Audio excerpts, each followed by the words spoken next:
بسم الله الرحمن الرحيم الحمد لله رب العالمين والصلاة والسلام على سيد المرسلين وآله وأصحابه ومن تبعهم بإحسان يوم الدين. Okay, so for today, how the Quran was gathered. So the meaning of the word Quran means to recite. From qara'a means to recite, read, pursue or study. And so that's essentially what the Quran is. The Quran, the meaning of the word Quran is the recital or the reading. The reference for that is enhanced via page 882, which inshallah I'll give you references of what we're going through as well as we're going through.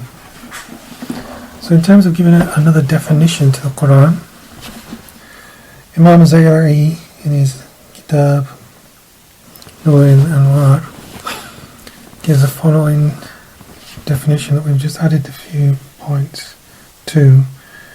فَمَّا الْكِتَابِ في القرآن منازل على رسول الله صلى الله عليه وسلم ليتعبد على حد المتواتر. So the Quran is revelation sent to the Messenger sallallahu alaihi wasallam to be used in acts of worship, i.e. prayer, reading it, and so forth. على حد المتواتر, that has reached the limit of mass transmission. So this is very important fact in Islamic history, that we had things that were mass transmitted. So because it's come from several sources, there's no doubt to the veracity of the information, because the Quran came from the first generation of the Sahaba, from the Prophet ﷺ. And we're going to go into how it was gathered. We're going to go into several different points. But that's the first definition, and that's from Nur al-Anwar, Imam Zayyari. Potentially another definition, which is from the Jawhar al-Tawheed, Imam Sawi, Imam Laqani's work on Islamic belief, which is Al-Quran هو القرآن والمراد به اللفظ منزل على قلب النبي صلى الله عليه وسلم المتعبد بتلاوته. The Quran, meaning the words that were revealed to the heart of the Prophet ﷺ, that in whose recitation is an act of worship. So that's your two definitions of what the Quran is, where the Quran came from. Obviously we believe that the Quran is the speech of Allah, the eternal speech of Allah, the uncreated eternal speech of Allah, and you can find a reference for that pretty much everywhere. So those were just some definitions for you there. Now we'll go into the story of how the Quran was gathered. إتقان في علوم القرآن by Imam Jalaluddin Suyuti. And Zayd ibn Thabit قال قبل النبي صلى الله عليه وسلم ولم يكن قرآن جمع في شيء. So this is a chapter on gathering. النوع الثامن عشر في جمعه وترتيبه. So it's the 18th type, or the 18th chapter, which is the gathering and the arrangement of the Quran. And Zayd ibn Thabit was obviously one of the many companions who had recorded the Quran, but we're going to get to that as we carry on. There was many Sahaba that did record the Quran. Zayd ibn Thabit is probably one of the most famous ones. Abu Bakr did, Ibn Mas'ud did, and many of the other companions. During the lifetime of the Prophet ﷺ, the hadith wasn't recorded except by those who could differentiate between the Quran and the hadith. So this wasn't for everyone, this was for companions who could differentiate it. So some companions were allowed to record hadith and some were not. So So you'll find in some hadiths that the Prophet ﷺ said, and this is from Muslim, لا تكتبوا عني شيئا غير القرآن. So do not record anything from me except for the Quran. And this was just to make sure that they didn't confuse the two, especially with people who just come into the religion who would not be able to differentiate between the two things.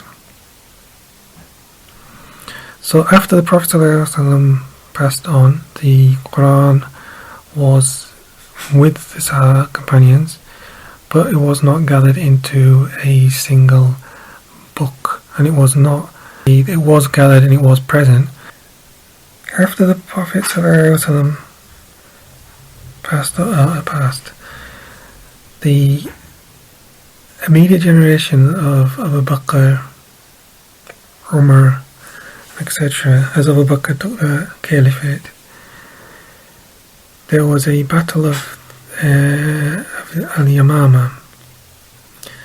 In this battle, approximately as many as 700 reciters were martyred. Now, this was very common in those times, because originally, in the lifetime of the Prophet ﷺ, because there's different things that they did record it on. They recorded it on bones, parchment, and other things that they had. It was also memorized by the companions. This was the primary source of information for the Quran, which was the hearts, as it was passed on from hearts to hearts. So after this battle, Umar ibn Khattab came to Abu Bakr, and he was a bit scared that the Quran might get lost because of the loss of the reciters. And he said, فإن القتل قد استحر بقارئ القرآن فإني أخشى أن يستحر القتل بالقراء في المواطن فذهب كثير من القرآن فإني أرى أن تأمر بجمع القرآن. So he said this to Abu Bakr: we have lost many of the reciters of the Quran, so it could have been any number of upwards to 700 companions. And he said, I fear that we will lose, in battle we will lose many reciters, and then much of the Quran will go. So I see that you should order that is it my opinion that I see it as fit that you should command that the Quran be ordered. Now Abu Bakr said, كيف تفعل شيء لم يفعل رسول الله صلى الله عليه وسلم. So he said, how should I do something that the Messenger of Allah صلى الله عليه وسلم has not ordered? Umar says, هو والله خير. He says, it by Allah is good. So this is also understanding of what innovation, bid'ah, is. So different types of bid'ah, and this, the gathering of the Quran was meant to protect the Quran in one way. And had we not done it, there could have been more discussions and more problems. So this was a way of protecting the Quran, and protecting the Quran from the being changed. So even though the Prophet ﷺ not instructed us to do this, if we had not done it, we might have not had the Quran in our time. So he kept returning to Abu Bakr, or kept asking him, until eventually Abu Bakr agreed. And he then went to Zayd ibn Thabit, and Zayd ibn Thabit saw it as quite a hefty matter to carry out. And basically what happened was, because Zayd ibn Thabit was one of the many, there was many scribes of the Prophet ﷺ, and they eventually gathered all of the Quran. And what happened was that each ayah had a witness. You had three witnesses basically. one witness who wrote it down, and two of the witnesses could testify to the actual words of that was present, except for one ayah. And the Prophet ﷺ said that that man's testimony, that Sahabi's testimony, was worth two people. So basically, every verse of the Quran has three witnesses. Now this is completely unique because it was gathered within the time of Abu Bakr. So he ruled in the first 2 years after the passing of the Prophet ﷺ. So within that time, the Quran was gathered and stored with Abu Bakr. So this is quite unique because the Torah wasn't gathered till maybe a few thousand years after it was revealed in several epochs. So it's a few thousand years, I think. The New Testament wasn't gathered to maybe a few 80 years maybe after the passing of Isa alayhi salam. Within 2 years, within a generation of the companions, the Quran was gathered and it was preserved. So it was kept in the house of Abu Bakr till he passed. Then it was with Umar, and then it went to Hafsa, the daughter of Umar. So, and it stayed there until the time of Uthman. And another interesting quote that we've got from Itqan, from Ibn Abi Dawood, with Sanad Hassan, saying that Ali said, أعظم الناس في المصحف أجرا أبو بكر رحمه الله على أبو بكر وهو أول من جمع كتاب الله. So Ali said the greatest person who the greatest of the reward that any person will get about the Mus'haf. A Mus'haf is the term that is commonly used in the Arab world for the term Quran. We will probably in the panel use the term Quran, but they'll use Mus'haf as a very common term. Scrolls, which is probably possibly appropriate to the description of what was recorded. The Quran was recorded in those days. And he said, may Allah show mercy to Abu Bakr, he is the first person who gathered the Quran. And then in the Caliphate of Uthman, so we're not talking a very long time here. We're talking from the time of the first 2 years of Abu Bakr's reign. Then we've got Umar's reign, and he reigned for about 10 years. And then we've got Uthman's reign. So within, from the 12th year after the passing of the Prophet ﷺ, some probably in the first 5 years after that. So within 17 Hijri to from 12 Hijri to about 17 Hijri, we're talking about that type of time period. So very, very close. And the reason why that occurred was that Hudayfa ibn al-Yaman, who was known as the secret keeper of the Prophet ﷺ, he used to have the list of the hypocrites, basically, and the Prophet ﷺ told him things that he didn't disclose to other companions, signs of end of time and things like that. So, to some battles of Armenia and Azerbaijan with some of the people of Iraq, and he was astonished at the difference of opinion, the difference of recitation and things like this. So he said, أدرك الأمة قبل يختلفون اختلاف اليهود والنصارى. So he said, take care of the Ummah before they start to differ, like the differing of the Jews and the Christians. So Uthman took this very seriously. sent for the mushaf that was in Hafsa, and this was then mass transmitted. So this is the third, and then from this 7 copies were made and sent to all the major cities in Islam. One was sent to Mecca, one was sent to Syria, one was sent to Yemen, one was sent to Bahrain, one was sent to Basra, to Kufa, and then one was kept in Medina. And basically this mass transmission of the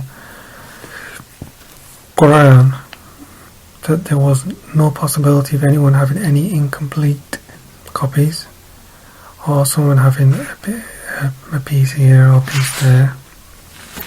It was all complete, so there was no way that anyone could disagree, or there could be no possibility of disagreement about the Quran. And even in every sect will agree on the Quran. They might disagree in the interpretation of the Quran, but they will agree on the Quran, with the exception of some Shia who say that early had some scrolls, but those were actually hadith, they weren't Quran. Approximately within 17 years of the passing of the Prophet ﷺ, the Quran had gone through a few stages. It was gathered in the time of the Prophet ﷺ. It was kept by the companions. 2. After the passing of the Prophet ﷺ, Abu Bakr, on the insistence of Umar, recorded it. Each verse was testified to by 2 witnesses, and a third witness of the scribe. Then it was kept safe, and then eventually Uthman took this original copy, mass transmitted it across to the entire Islamic world, mostly at that time. It was beyond any possibility of any letter being altered or anything like that, because this was obviously checked by the people who memorized the Quran. So that's in terms of gathering the Quran. In terms of the actual text, the text actually went through a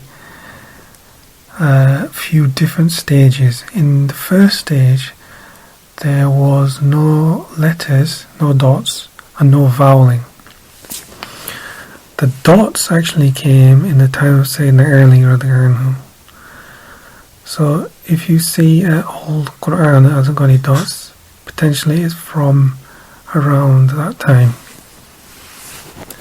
So Sayyidina Ali's caliphate came after Uthman's, so that's within 25 years after the passing of the Prophet ﷺ. So within that time period, the dots were added. Then, as Islam began to spread, the caliphate of Abdul Malik ibn Marwan, Umayyad Caliph, who was the Umayyad Caliph in Damascus, he ruled from within 50 years probably, probably within 50-60 years, the voweling was added in his time. So, it also gives you indications of the level of recitation of the companions, that they could read without dots, without voweling. So that shows you that they had an understanding that was greater than most people now. It is very difficult for anyone to read the Quran without the dots and the voweling now. There may be some people, but without the dots and the voweling, no one could actually read the Quran properly. And then also there was the juz. The juz was also reported, so they would find some companions who would recite the Quran in 30 days, then they mark the juz. Then this is from the early community. This is all from the early community. Hizb as well, section, other sections. So this is all from the early community. It was all marked down, and then it was, and that's really your main point, to be honest, about the Quran. And so if someone comes up now with a Quran, it's from we don't know where the sources are of who's bought that Quran. Possibly it could have been any type of any number of reasons where the Qurans come from, then the first thing that we do is we don't say he's right and we don't say he's wrong. We need to confirm where he's got the information from. If we can't confirm the veracity of the information, then we can't confirm whether what he's come up with is correct or not. So if a non-Muslim comes now and says, look, this is part of the Quran, this is missing from the Quran, we don't accept that, because even if all the early texts of the Quran did not exist, and some of these do partial exist and some do exist, we would not accept it, because even if the first 200 years of all the old copies of the Quran went, Allah may Allah never won't occur anyway, but if that was the case, then the Quran could be rebuilt, if you want to use that word, by looking in the Quranic commentaries and copying it. In any case, there are still people to this day that memorize the Quran, and even those who, when the Quran is published, it has to go through certain people who have memorized the Quran, and then they check it. So in any case, the Quran cannot be lost in any way, shape or form. Allah said,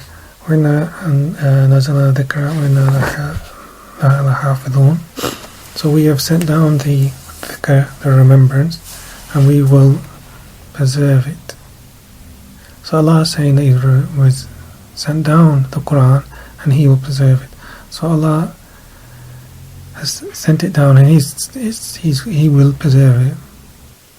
So if you see pictures of the old Quran or something like that, you'll find that they're quite a large book with no dots and things like that. A couple of miracles from the Quran.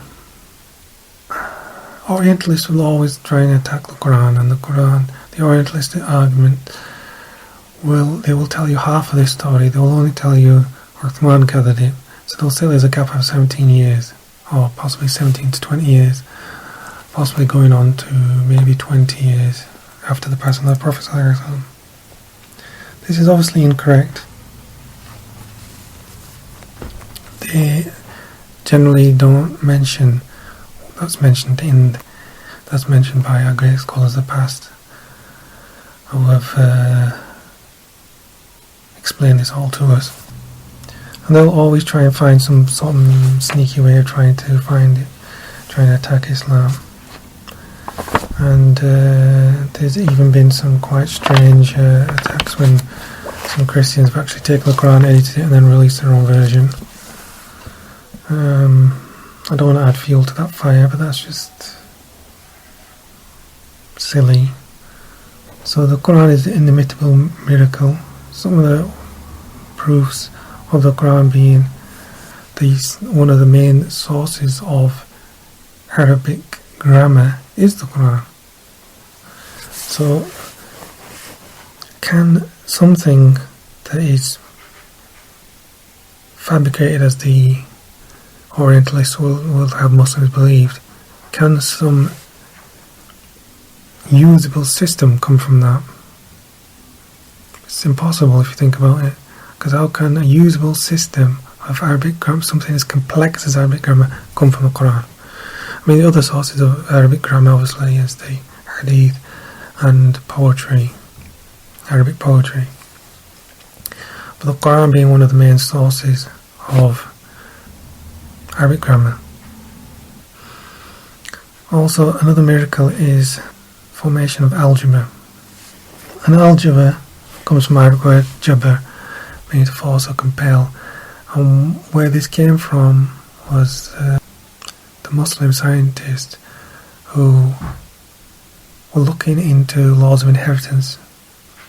And they found that they could find, by finding all these other values, they'd have a value that was unknown to them, but once they found out all these other values, they could pinpoint on this value, and this was because of the inheritance laws from the Quran. So the inheritance laws come from the Quran. That was used, and from that we got the term algebra. Now from algebra, There's no computer in the world that doesn't work on algebra. Basically, if you don't have algebra as a thing in our world, we won't be able to do any space travel. We won't have any computers. You won't have this iPhone. You won't have this recording. You probably wouldn't have the internet. You wouldn't have basic anything. So that's come from the Quran. That in itself is a miracle. And that, to be honest, is a sufficient miracle for you to believe in the Quran. I mean, Orientalist arguments against the Quran are just recycled arguments they are put forward, and because they don't work, they recycle them. So if you hear an Orientalist argument about the Quran, then know that he's probably not correct, and he's probably just recycling an old argument that was given a few hundred years ago. And because we don't study the Deen, and we don't know these things, this is why some people with this type of darkness can affect other people. We had many early exegetes, probably some of the surviving ones, probably Ibn Abbas, even though the commentary of Ibn Abbas who has some problems with it because the narrators of it weren't trustworthy. And so one of the conditions of a hadith coming to a person, is that the person should be Muslim. Another condition is should be a upright person. Muslim, upright person, shouldn't have don't do any major wrong actions. That was in terms of hadith, accepting hadith. So don't you think that in terms of accepting Quran would be more stronger? The actual terms for accepting the Quran would be more stronger, the stringent. And that's why it was, because for each ayah there's three witnesses essentially. So inshallah, we hope this has been useful. And you can also see another work, a type of work that we've done about how hadith was gathered. And hadith was gathered in the time of the Prophet ﷺ by some of the companions who, and some companions were not told not to gather it because they couldn't differentiate between Quran and hadith. And then that was eventually these were kept with students and passed on and taught. But the official command to gather the hadith wasn't given until maybe 80 years. But within that 80 years, students of companions all had collections of hadith. So the students of Abu Hurairah had it, and there was always gatherings of hadith, and hadith was passed on, and so on and so forth. So you can read that probably in the same place that you've picked this up. So it's how hadith was gathered. And so we've done how hadith was gathered and how Quran was gathered. So inshallah, I hope it's been beneficial. If you've got any questions, put them into the comments box at the bottom of the page, and then we'll inshallah try to answer them. And so don't be any doubt, the Quran is the unchanged since it's been revealed, and it will remain unchanged. It will be lifted from us just before the Day of Judgment. So as long as it's with us, inshallah, we need to benefit from it. So we need, as Muslims, really to protect our heritage and get all these old copies of the Quran in our libraries and keep them and maintain them. In the non-Muslim world, they've done quite well in trying to maintain their heritage. Unfortunately, destruction of some of their heritage in Arabia, in Medina and Mecca, we've lost a lot of heritage. So it's very important that we cling to this heritage of the Quran. We learn it properly, and inshallah we can benefit from it. Alhamdulillah Rabbil Alameen.